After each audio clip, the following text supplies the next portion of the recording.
Boom!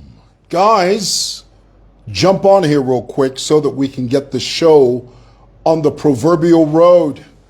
Thank you so much for taking your time out of your very busy schedule to spend a few moments with me here on SML TV. Guys, as is my custom, if you could do me a favor,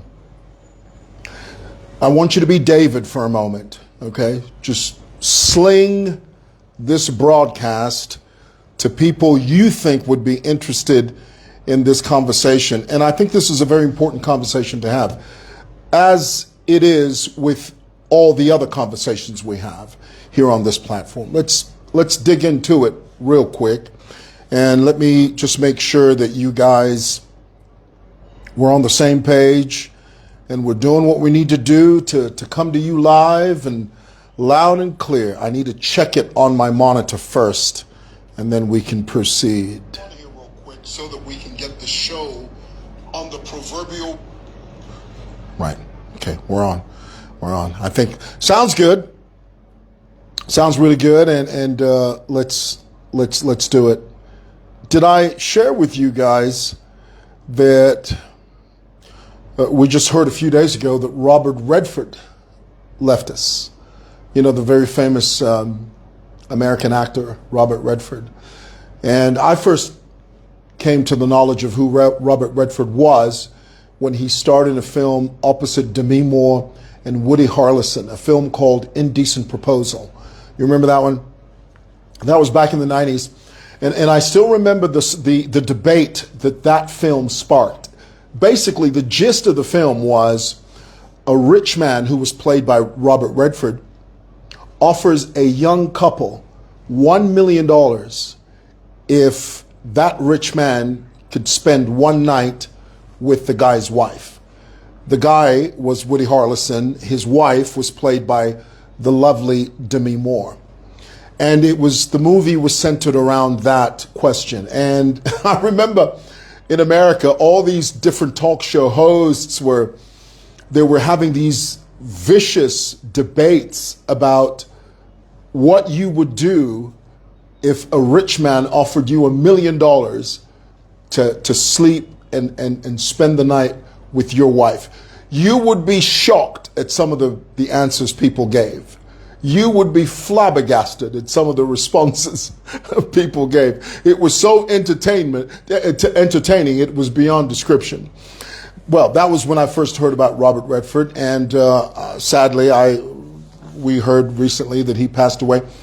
A very fine actor, an accomplished actor, and he will be missed. He will be missed. Okay, guys, let's get into this conversation.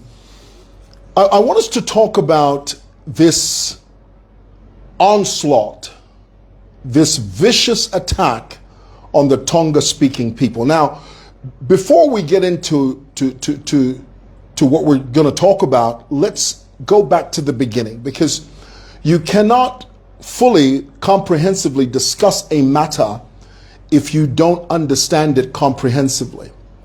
If you don't look at the history, if you don't look at all the idiosyncratic dots that sort of lead up to a certain narrative, if you don't understand the history, you won't understand where you are. So let's go all the way back to the beginning. You remember when Hakainde Hichilema decided to throw his name in the ring and become a political contender in all things Zambian. He decided by his own effort, through his own steam, through his own volition, he said, I'm a Zambian citizen, I'm qualified to vie for the highest office in the land, therefore I'm going to put my name forward for leadership. One of the first things that he was always attacked with was his tribe. Now, let's be clear, and this is something that he often refers to. He often said on the campaign trail, through the many years of turmoil, through the many years of struggle, through the many years of brutal campaigning within the Zambian context, HH always said, I never chose to be this tribe. I was born into a tribe and I had absolutely no say-so. It was never up to me. It was up to God's divine will. All of us are a product of who we are by design. We've got nothing to do with it. I mean, I was born Bemba. I've got no control over that. But for many years, he was labeled a tribalist. And for years, it took a long time for the Zambian people to really see him for who he is. After close examination, after multiple fails, but incremental victories along the way. I want you to understand that. I want you to get that. Throughout Hakainde Hichilema's political career, leading up to the time he won the presidency, throughout this period, he was making little incremental victories. He was gaining little victories that eventually became the sum total of the whole. But even along the way, he was constantly barraged, constantly bludgeoned, constantly beaten over the head because he was Tonga. When the PF realized that HH was not only making significant strides towards the presidency, they unleashed surrogates like Vachishimba Kambwili onto the Zambian landscape. And one of the tasks, one of the jobs that Vachishimba Kambwili was given was to proselytize the Zambian people into thinking that there's something wrong with Tongas. That was the gist of the message. The message was packaged in such a way that it was to be presented to the Zambian people that there's something desperately wrong with Tongas. That was the doctrine. And they tried to brainwash the Zambian people into thinking a certain way by repeating the same message over and over and over again. If you want to brainwash people, say the same thing over and over and over and over again, to the point where people fail to distinguish a lie from the truth. Just say it over and over and over again. As we led up to 2021, there were many people that advised HH. People from within his circle. They said to him, they said, H, you need to leave the country. Because the politics that we're experiencing now, this was during the run-up to the 2021 elections. This was right before the 2021 elections. There were people that were close to HH that said to him, I think it's better you leave Zambia because these guys, if they win, they will kill you. If PF wins, you will die. If PF wins, they will hit you on the head, they'll throw you in a box, they'll dig up a ground somewhere and just discard you like damaged goods, and no one will hear about you ever again. HH said to them, this country belongs to all of us. There is not one single tribe that has access to this country alone. It's one Zambia, one nation. Everybody is privileged to be here. I'm staying. I'm not going anywhere. I often say this, and I don't say this lightly. In 2021, the Zambian people literally saved HH's life. Tell me in the comments if that rings true to you. Tell me if you agree with that. Tell me. I just want to hear one or two of you. But only say it if you really mean it. Okay, I don't want you to just repeat what I'm saying. and it's this. 2021, the Zambian people saved HH's life. Just go ahead and tell me in the comments. I need to hear it. I need to watching Richard Ngandu, watching from, say it. I want you to hear it. Of course, the people that are, Edgar Mwewa says it's true. I'm going to pin this comment. I'm going to pin it. The ones that are disagreeing with me, those are PF surrogates, and that's fine. I mean, there are lots of PF people here. So of course you're going to disagree with me. And that's fine, because this is democracy. Your view doesn't have to be my view, but this is my platform, so I'm giving you my opinion. So, miracle of miracles, HH was ushered in as president, 7th president of this republic. There were so many things that happened in terms of liberation. One of the things was this brutal mentality of cadreism. Yes, we still have cadres in the UPND, but not at the level of the PF brutality. That one you must understand. How do you know that, mwewa? I'm in the CBD. I remember the way it was during the PF. During the PF, cadres would escort you to the police if you wanted to complain about them. Cadres would beat you at the doorstep of a police station and then instruct the police to put you in a cell, and yet you were the complainant. I mean, this is there. We lived through that, okay? Among many other gains that the UPND have made. But let's fast forward to a moment, and I'm going to get to Lily Lunatic Mutamz here in a moment, but I need to build this to a crescendo so that you understand my line of logic. There was a moment we saw at the PF Secretariat, PF members that were blatantly anti-Tonga. And they were saying, we don't want to hear Tonga songs. For some reason, that was downplayed. It was just sort of dismissed, swept under the rug as just, oh, it was somebody just misspoke. And yet, that was so telling. And yet, that was a tip of the iceberg. That was so gargantuan, but there are people within the PF that conveniently ignored that. And as they went into damage control, the very next video we saw from the PF, we saw PF women dressed in PF regalia singing Tonga songs. Wamba kutsi, we are Tongas.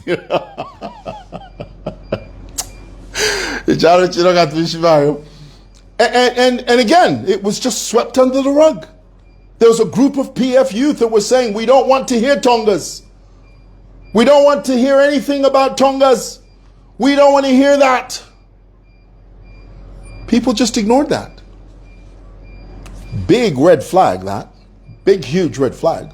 Now, I want you to also fast forward, because we're living in the age of the internet. Things, it just takes a spark for information to be disseminated, and it's very, very easy in this day and age to misrepresent information. Very easy. It's very, very easy in this day and age to spin a narrative that is the opposite of reality.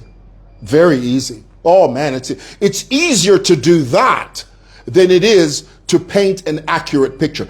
People gravitate towards salacious innuendo as opposed to fact and truth. So I'm going to give you some facts today that you may disagree with, but they are real facts on the ground.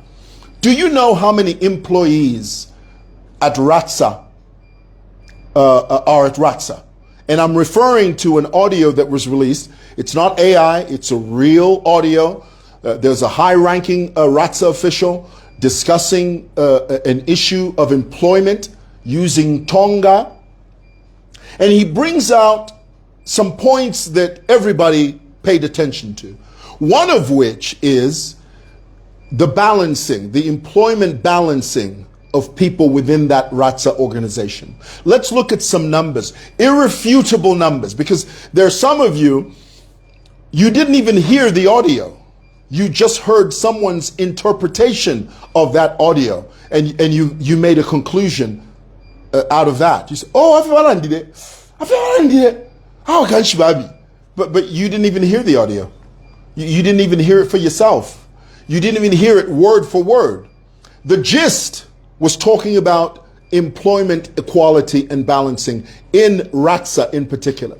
Let's look at the numbers at RATSA. RATSA, the Road Safety Transport Agency, has 704 employees. Understand that. 81% of those employed at RATSA come from the northern province, which is where I'm from, and the eastern province. A paltry, a measly, a tiny fraction of 19% of RATSA is shared by every other tribe. Let's not lose focus, guys. Tongas, Easterners, and the Bembas are not the only tribes in this country. Let's be clear, okay? Just in case you've got it twisted, because there's some of you that are so self-absorbed, you think that Zambia only comprises Tongas, Bembas, and Easterners. There's a whole slew of people that you don't even talk about. A paltry 19%, a measly, a meager, or as we say in Zambia, a mere 19% is represented by these other tribes. 81% of RATSA is dominated by my people, Bembas and Easterners. 81%. That's not right. And somebody says, no, but we don't hire based on tribe. We hire based on competence. So you're trying to tell me that there are no competent Tongas? Is that what you're trying to tell me? You're trying to tell me that there are no competent Tongas. That's ridiculous. You're creating a narrative that is inaccurate. The high-ranking official at RATSA saying certain things that may have been unpalatable to you, that's one conversation. But the crux, the core of the conversation is the discrimination in terms of employment based on tribe. That's the real conversation. And that has to be dealt with. You can't have a system where 81% are Bembas and Easterners, and everybody else falls under an umbrella of 19%? Are you crazy? Are you nuts? No, they are not qualified. Says who? Come on, guys. Wake up. This is the reason I gave it to you the other day, and I'll give it to you again. In 1961, for those of you that do not know, John F. Kennedy declared an executive order, and he came up with what was known as affirmative action in America. Affirmative action basically said companies now were obliged to make sure that a certain percentage of their employment pool comprised black people. Why? Because the Kennedy administration recognized that the high levels of unemployment within the black community was purely based on discrimination. Companies were not hiring black American people based on their color. Color. In England now, there are agencies that just look at your name. They just look at your name. Rachel Kelly. Joanne Lumley. Okay, we'll go with this one. The moment they hear Mumba Ayola, Lombe, this. Oh no, we don't want this. A lady from England told me every time I'd apply for a job and I would use my Zambian name, the employment agencies never called me. I've got an English name in the middle of my, sandwiched between my Zambian name. So I've got a Zambian name, an English name, and then another Zambia. But the moment I used my English name, the calls started coming in. This is a discrepancy. It's an anomaly that happens all over the world, and it has to be addressed. And one of the ways the Americans addressed it was through affirmative action. Compelled by a presidential executive order. An EO, executive order by the president, is a declaration by the president that is backed by the law. 1961, Kennedy said, companies now, when you have a company, a certain percentage, you have to hire black people. Of course, you hire competent, qualified. That goes without saying. No one hires people that are not qualified and that are not competent. That is ridiculous. Understand that. So now here it is. You've got people like Lily Lunatic Mutambo who now have latched onto this audio, and they have created it, turned it into something that it's not. The conversation there is, don't sideline other tribes.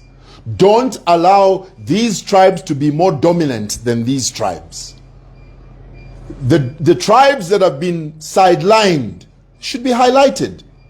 Simple. And there are people from those same tribes that you consider as non-entities. People that are qualified. People that are competent. Who are you to say, no, those Tongas are not qualified? What? What are you even talking about? Don't derail the conversation. Stay on topic. Stay on topic. This nation will not be divided by the likes of Lily Lunatic Mutambo. It won't. It's been here long before she came, and it'll be here long after she is dead and gone. Understand that. So here it is. Another thing that this lunatic has done is that she has recently highlighted the number of Tonga diplomats in the diplomatic corps.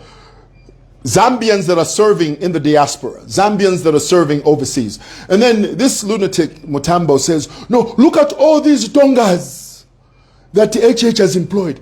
Many of those people that you see there, those are career diplomats. There's a lady there, she serves in Germany, in Berlin, Winnie.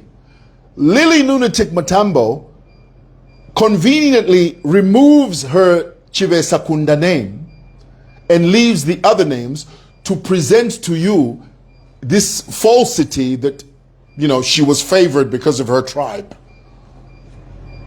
That woman in Berlin, her name is Chive Sakunda. But Mutambo has removed Chive Sakunda so that she can mislead you into believing that, no, these are all just Tongas.